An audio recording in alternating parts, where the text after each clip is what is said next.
السلام علیکم، امید ہے آپ سب لوگ خیریت سے ہوں گے۔ آج ہم بات کر رہے ہیں شیخو پورہ کے بارے میں۔ شیخو پورہ پاکستان کے صوبہ پنجاب کا صنعتی شہر ہے۔ یہ شہر اپنے قدیمی اور تاریخی مقامات کی وجہ سے عام طور پر قلعہ شیخو پورہ کے نام سے جانا جاتا ہے۔ اس کی بنیاد مغل بادشاہوں جہانگیر نے رکھی۔ مشہور یادگار ہرن مینار بھی یہیں واقع ہے۔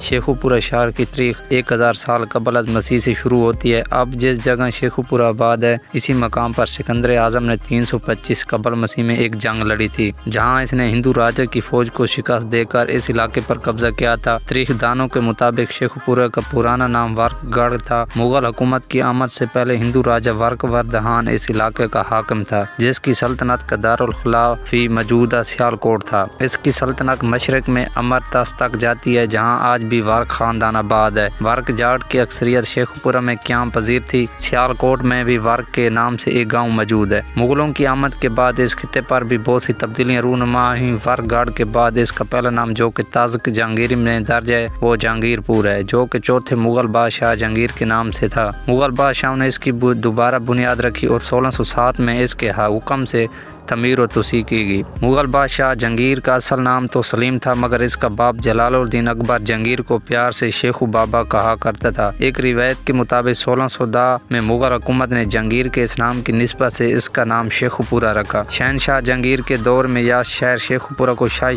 شکارگاہ کی حیثیت حاصل رہی۔ ایک روایت کے مطابق سکھ حکومت میں اس شہر کا نام سنگھو پوریا رکھا گیا، مگر وہ زیادہ عرصہ تک نہ چل سکا اور شیخو پورہ ہی مشہور ہوا۔ شیخو پورہ کی جاگیر مغل بادشاہ سید عثمان بلال شاہ کے صاحبزادے کو دی رکھی تھی، جو کہ قادریہ سلسلے کے ایک روحانی بزرگ تھے، جن کی سرپرستی میں یہ علاقہ مغل حکومت میں ترقی کرتا رہا۔ شہنشاہ اورنگزیب کی وفات کے بعد جب مسلمانوں کی حکومت کے قدم اکھڑنے شروع ہوئے تو ان ایام میں سکھوں نے اپنی چھوٹی چھوٹی مسلح ٹولیوں کے ساتھ مختلف علاقوں پر قبضے کر کے اپنے پاؤں جمانے شروع کر دی اور اس خطے کی طرف پیش قدمی شروع کر دی۔ یہ وہ وقت تھا کہ پورے ضلع پر خون ریزی کا عالم تھا۔ اتنے میں شمالی جانب سے نادر شاہ فتوحات سمیٹتا اور تباہی و بربادی کرتا ہوا اس سرزمین پر آور ہوا۔ نادر شاہ نے اس خطے کی خوشحالی کو تباہ کیا۔ اس دوران 1770 میں جب سکھوں نے اپنی طاقت کا اظہار اس خطے پر ظاہر کیا تو یہاں کے بھٹی خاندان، جو کہ یہاں صدیوں سے آباد تھے، انہوں نے سکھوں کی مسلح کارروائیوں کے خلاف مزاحمت کی۔ آخرکار 1780 میں بھنگی سردار ماہ سنگھ کے بیٹے سردار رنجیت سنگھ نے احمد شاہ ابدالی کے پوتے کو شکست دے کر اس ضلع پر قبضہ کر لیا اور اس خطے کو بھی اپنی حکومت میں شامل کر لیا، جو کہ اس وقت پنجاب پر حکومت کا منصوبہ بنا رہا تھا، جس کا دارالخلافہ لاہور تھا۔ سکھ سرداروں کی آپس میں لڑائیوں اور بے ربط